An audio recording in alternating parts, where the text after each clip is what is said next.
Yo, what's going on, guys? It's Caleb Zuver, and I'm here, and we're back with the second edition of the Sports Show. And thank you for all the positive reviews and comments we got last week. We appreciate it, and we're gonna try to keep this thing going. So first thing I want to talk about, and it was just I was so happy to have this back. College football. It's back, and from Thursday to Monday of last week, I just got to sit on the couch and watch games, and there's nothing I'd rather do. So it was a great weekend of college football, and there's a lot to unpack. But first, my biggest mistake I made, and it's just the first video, and I already made a mistake. I put Washington in my top 4. Not a good idea. I watched them play Auburn on Saturday, an SEC team with SEC athletes and SEC defense that is just one of the best in the nation, and they just crumbled under the pressure of a big game. And their play calling on goal-to-go situations I thought was really bad. And it was just head-scratching to watch them be like that, because I know they're better than that to me. But Auburn could fill right in with Washington. They looked really good. Moving on to the other teams in my top 4, Ohio State and Clemson looked really good. Ohio State beat a Power 5 team in Oregon State, and maybe they're not that good, but it's good to see their offense explode. And Dwayne Haskins should be pretty good at quarterback. Clemson looked like Clemson. Their D-line punishing. And the quarterback situation seems to be okay, even though Trevor Lawrence and Kelly Bryant might battle it out for a bit. I think Kelly Bryant will win that job, though. So they look good. And, of course, Alabama just manhandled Louisville on Saturday. So they're gonna be right there, and they should be in the playoff.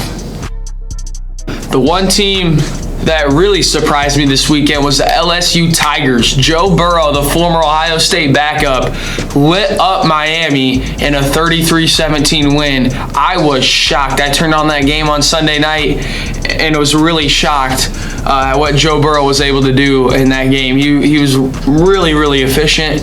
And so LSU could be a team just like Auburn in the SEC that could challenge them and maybe get to Atlanta for the SEC championship.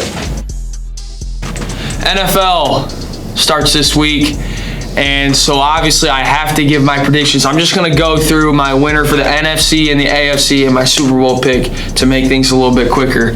So out of the NFC, I feel like this team, even though with all the acquisitions they made this offseason, I feel like this team is not getting enough respect from the media, from the fans, and they're not getting picked to get to the Super Bowl. I like the LA Rams coming out of the NFC. I think they went all in this year. They paid a lot of people, Gurley, Cooks, and Donald, because they have Jared Goff on that rookie deal. They can pay those guys. And they brought in Sue, Marcus Peters, Aqib Talib. I love what they did in this offseason. They have the right coach in Sean McVay.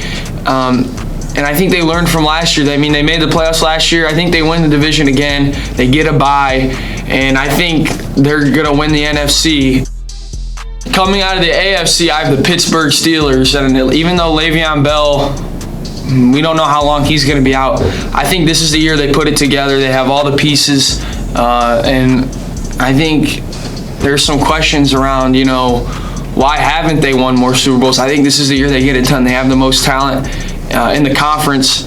So I really like Big Ben. I like AB. Defense might be one of their downsides, but I really, really like them coming out of the AFC. Make sure you guys come out tonight and support the Bryant football team. It's a big game against Fairview. They're going to need everybody out there cheering them on, and it's a really, really big game, so come on out and support. Next, I'm going to hand it over to Case. He's got some fantasy lineup questions for week 1. Thank you, Caleb. Now we'll get some lineup questions. Thank you guys for sending them in. First question we have is Kyle Rudolph or Evan Ingram? Week 1, I like Kyle Rudolph. Second question, Corey Davis or Sammy Watkins? I like Corey Davis. Matt Ryan or Kirk Cousins? I like Kirk Cousins. Isaiah Crowell or Bilal Powell? Don't really like either, but I'll take Bilal Powell. Jay Ajayi or Jamal Williams? That's tough. I'm gonna have to go with the Ajayi. Emmanuel Sanders, Kelvin Benjamin. Emmanuel Sanders always produces, gets your 10 points a week. Cooper Kupp, Sterling Shepard. I like Cooper Kupp on a Monday night. If you know me, Monday night players are unreal. In golf, Jim Furyk picked Tiger Woods, Phil Mickelson, and Bryson DeChambeau for his captain's pick. He still has one more slot left, and if I were Jim Furyk, I would take Tony Finau. But I like the 3 picks that he had right now. I think Tiger will bring the intensity in the Ryder Cup for the U.S., and U.S. will come out on top, of course. My pick for this week's tournament for the FedEx Cup playoffs is Tommy Fleetwood. Now let's send it over to Connor Arthur with this very special BHS interview.